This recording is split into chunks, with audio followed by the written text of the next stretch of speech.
Good morning friends, welcome to wealth mindset YouTube channel. ಈಗ 9:12 time ಆಗ್ತಾಯಿದೆ. Pre market set ಆಗಿದೆ, gap up open ಆಗಿದೆ. ನೋಡೋಣ. ಈಗ ರೆಡ್ ಲೈನ್ ಹತ್ರ ಹೋದರೆ ನಾನು ಕಾಲ್ ಸೆಲ್ ಮಾಡ್ತೀನಿ. ಪ್ಲ್ಯಾನ್ ಮೊದಲೇ ರೆಡಿ ಇರುತ್ತೆ, ಹಾಗಾಗಿ ಜಾಸ್ತಿ ಏನು ಯೋಚನೆ ಮಾಡಲಿಕ್ಕಿಲ್ಲ. ನಾನು ಯಾವಾಗಿನಿಂದ ರೂಲ್ಸ್ ಸ್ಟ್ರಾಟಜಿ ಬೇಸ್ಡ್ ಟ್ರೇಡಿಂಗ್ ಮಾಡ್ತಿದ್ದೀನೋ ನನಗೆ ಜಾಸ್ತಿ ಟೆನ್ಷನ್, ಫೋಮೋ ಏನೂ ಆಗೋದೇ ಇಲ್ಲ. ಇಂಡಿಕೇಷನ್ ಬಂದರೆ ಟ್ರೇಡ್ ಮಾಡೋದು, ಇಲ್ಲದಿದ್ದರೆ ಇಲ್ಲ.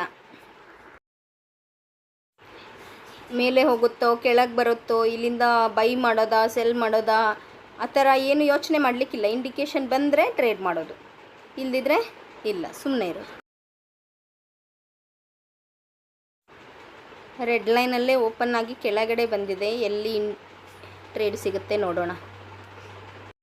ಅದಕ್ಕೆ ಒಂದು ಸ್ಟ್ರಾಟಜಿ ಅಥವಾ ರೂಲ್ಸ್ ಅಂತ ಇಟ್ಕೊಂಡು ಟ್ರೇಡ್ ಮಾಡಿದ್ರೆ ಪೇಷನ್ಸಿಂದ ವೆಯ್ಟ್ ಮಾಡ್ಬೋದು.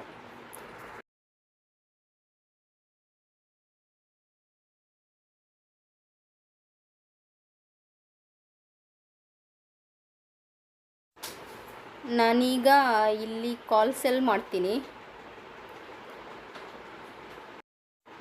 ಆರ್ಡರ್ ಪಂಚ್ ಆದ ಕೂಡಲೇ ಸ್ಕ್ರೀನ್ಶಾಟನ್ನು ಟೆಲಿಗ್ರಾಮಲ್ಲಿ ಹಾಕ್ತೀನಿ. ಫಸ್ಟ್ ಇವಾಗ ಹೆಜ್ಜಿಂಗ್ ಮಾಡಿಕೊಂಡು ಸೆಲ್ ಮಾಡೋಣ.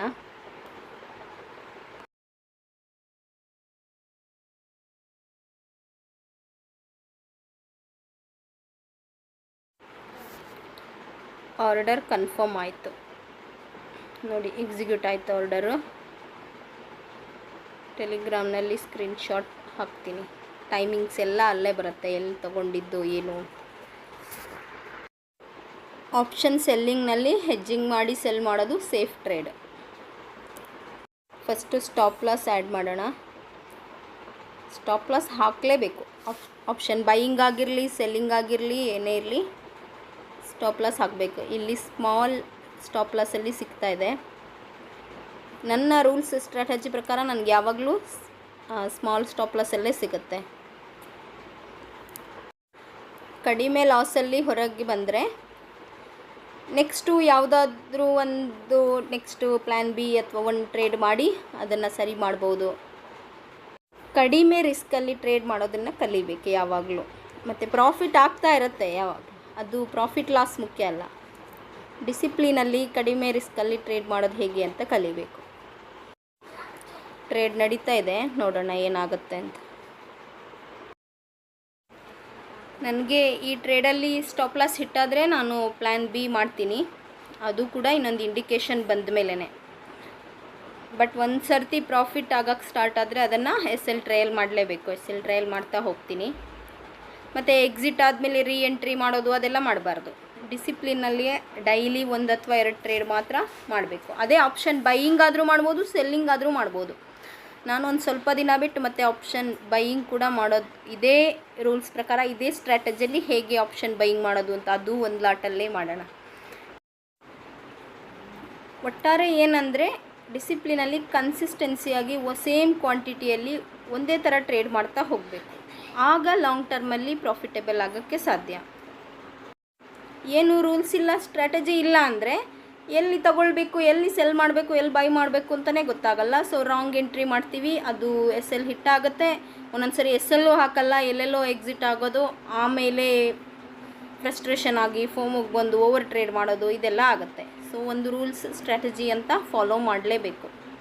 ಅದು ನನ್ನ ಈ ರೂಲ್ಸ್ ಪ್ರಕಾರ ಅಂತೂ ತುಂಬ ಸ್ಮಾಲ್ SLಲ್ಲಿ ಡೈಲಿ 2, 3, 4 ಟ್ರೇಡ್ ಸಿಗುತ್ತೆ. ನಾನು ಡಿಸಿಪ್ಲಿನಲ್ಲಿ 2 ಟ್ರೇಡ್ ಮಾಡೋದ್ರಿಂದ, ಇಲ್ಲದಿದ್ದರೆ ತುಂಬ ಟ್ರೇಡ್ ಸಿಗುತ್ತೆ ಇದರಲ್ಲೂ.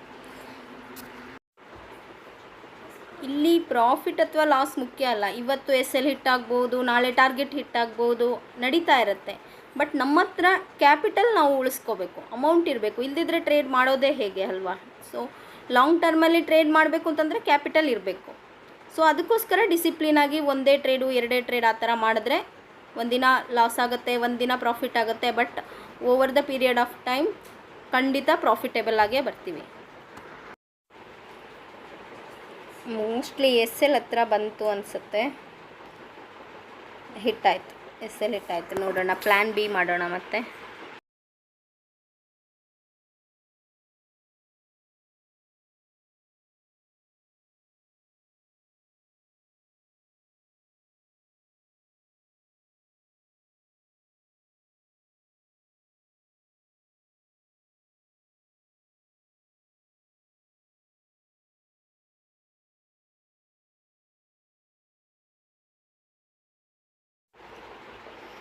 ನಾನು ನೆಕ್ಸ್ಟ್ ಟ್ರೇಡ್ ಮಾಡಿದ್ದೆ, ಬಟ್ ಅದನ್ನು ಟೆಲಿಗ್ರಾಮಿಗೆ ಶೇರ್ ಮಾಡಲಿಕ್ಕಾಗಲಿಲ್ಲ.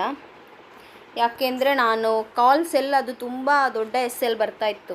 ಸೊ ಪುಟ್ಟಲ್ಲಿ ಅದು ಸ್ಮಾಲ್ ಎಸ್ ಎಲ್ಲಲ್ಲಿ ಸಿಗ್ತಾಯಿತ್ತು. ಸೊ ನಾನು ಪುಟ್ ಬೈ ಮಾಡಿದ್ದೆ, ಪ್ರಾಫಿಟ್ ಆಗಿದೆ ನೋಡಿ. Thank you so much.